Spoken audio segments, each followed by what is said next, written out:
What upsets me, you know, you go to Italy, you go to the first restaurant you see, and what's the cheapest wine you see on the wine list? It's Italian wine. In the UK, you go to the first restaurant you see, and what's the cheapest wine you see on the list in the UK?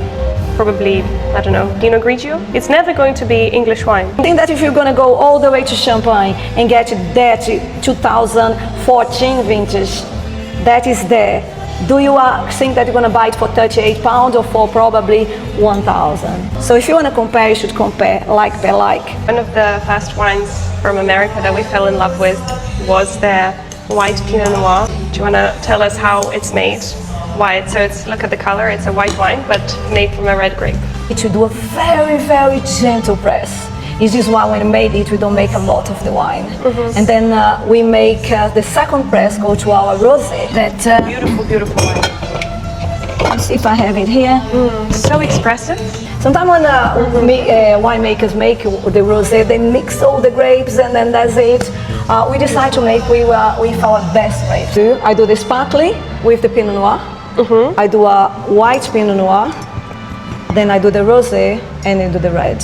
So the clone that we have here is basically a Burgundy clone. We don't use Pinot Noir Precoce. We don't use any other different clone of the Pinot Noir. We use 777 because give more structure to the wine, is richer, is a proper like red. But the problem with Pinot Noir, 7.7 clone, the bunch is very close together. So it's very difficult to manage in the vineyard. So it's very susceptible to diseases. So you have to have amazing canopy management. And then the site itself that you are need to be warmer. And then we are in the southeast of England.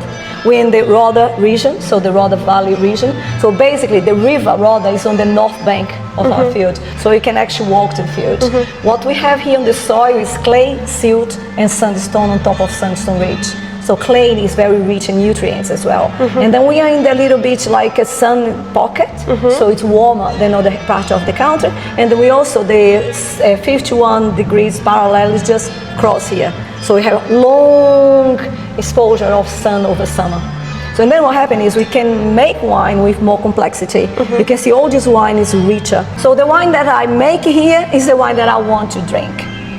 If I don't drink one variety, I'm not gonna plant it. So when people plant a lot of variety, why don't you plant this and that?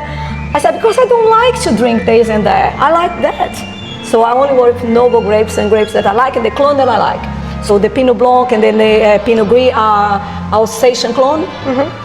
The Chardonnay, Pinot Noir, and Pinot Meunier are Burgundy clone. The red is real red. So you can see the color of the red is basically a full red.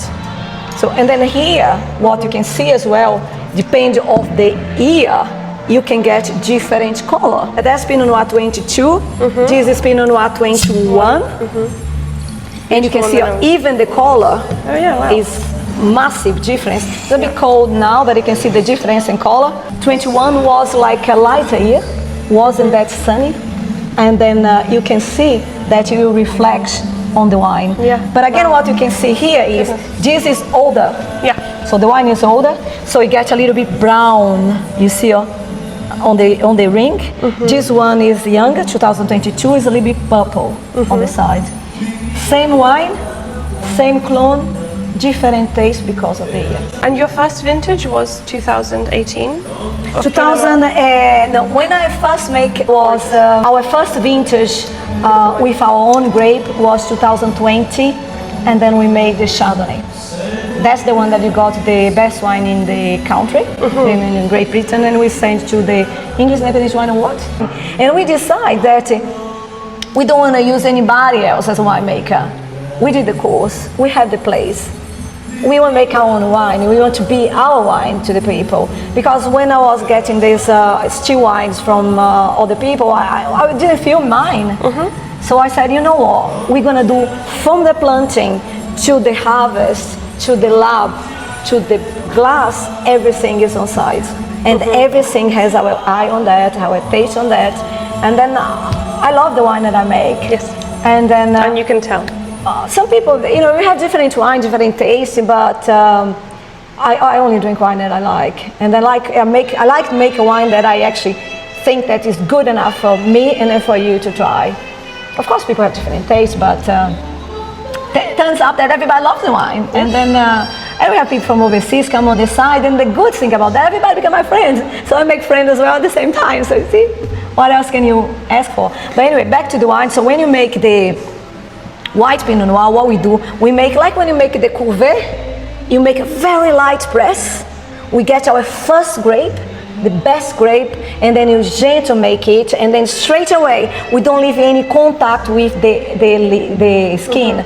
The vineyard is just here in front of you, just 2 seconds you see the vineyard is actually behind you. So as you see the vineyard down there, you can just go outside, so the vineyard is there. You say like, today we're gonna harvest the Pinot Noir, so everything is prepared here. The tank is outside, the press is outside, everything is outside. People pick it up when it's straight away to the tank. This is why you can see this wine is white, it's clear. When you have like some sommeliers here, they buy this wine and they look like, oh, which wine is that? They get confused because the wine is quite rich. You can even see the rings on the wine. So they have that creamy, the viscosity, and only 11.5% alcohol, but you have the occasions on there. People get confused because you actually drink the red. And then when you leave in the glass is open because you get some air. So the wine totally changed the story just in your glass.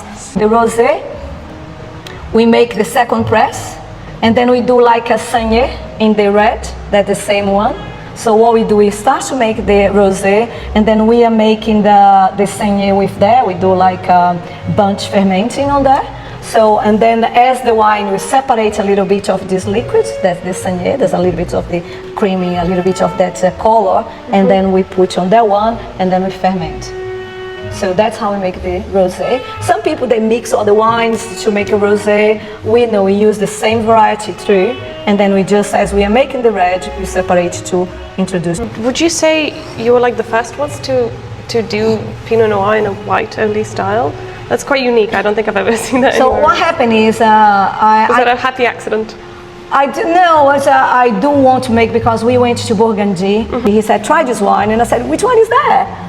Because I couldn't identify the wine. I said, how can this wine taste like red if it's not red? He said, you are actually drinking a red wine. And I was like, wow, maybe we can do it.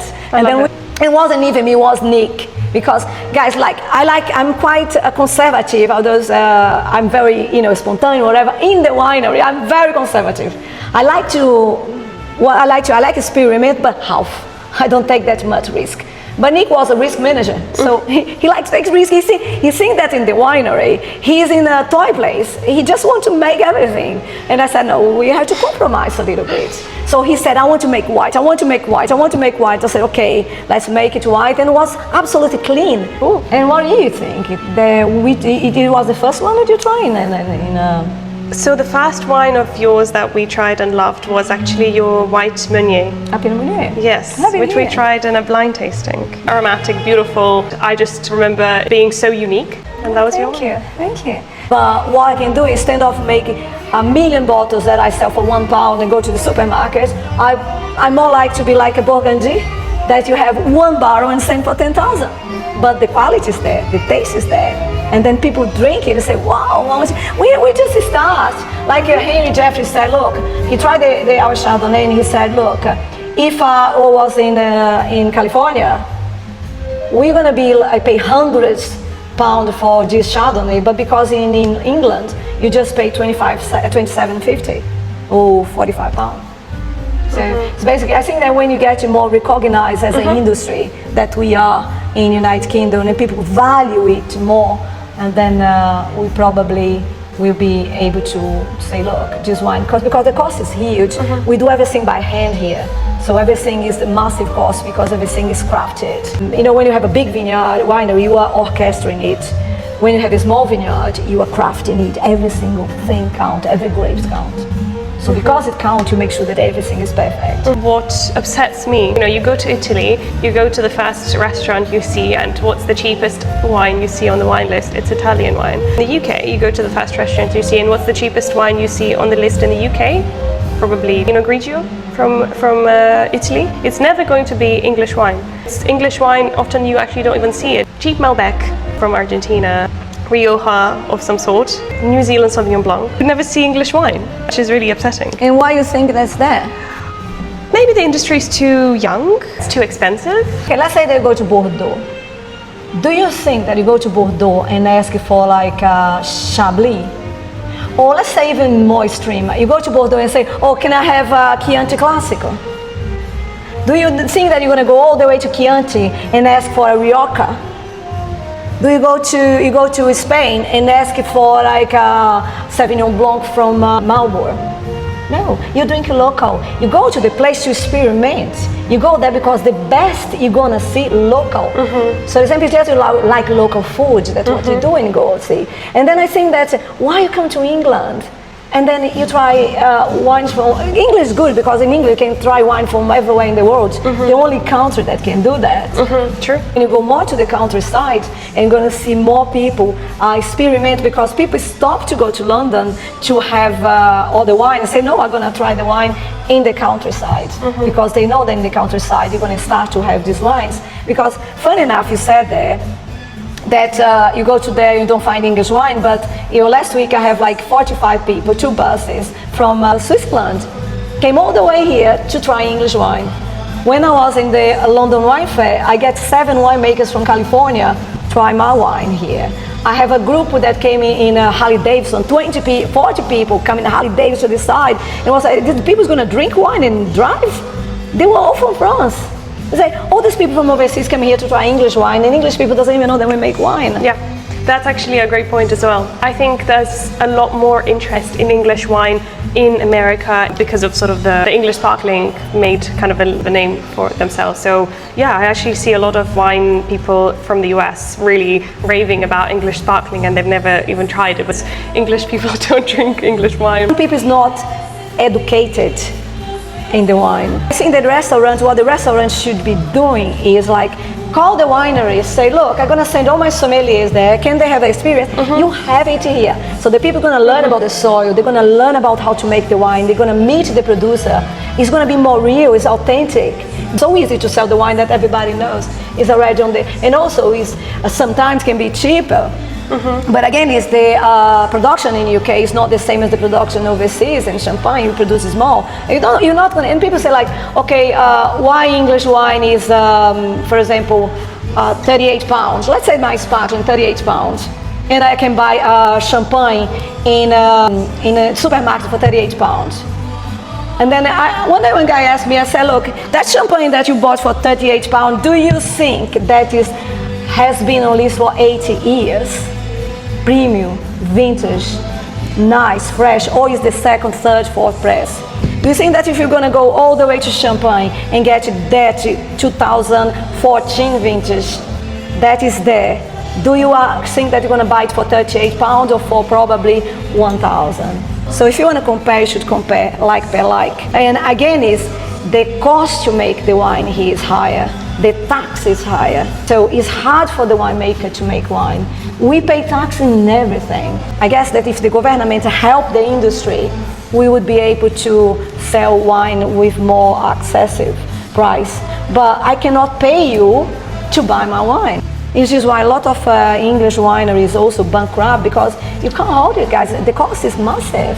So, and if you don't have support from somebody else, if you don't have the people on here and then support in your country fail, you're the one failing. But again, if you get a wine that is from England, I'm talking about good wine, right? I'm not talking about make wine and call English.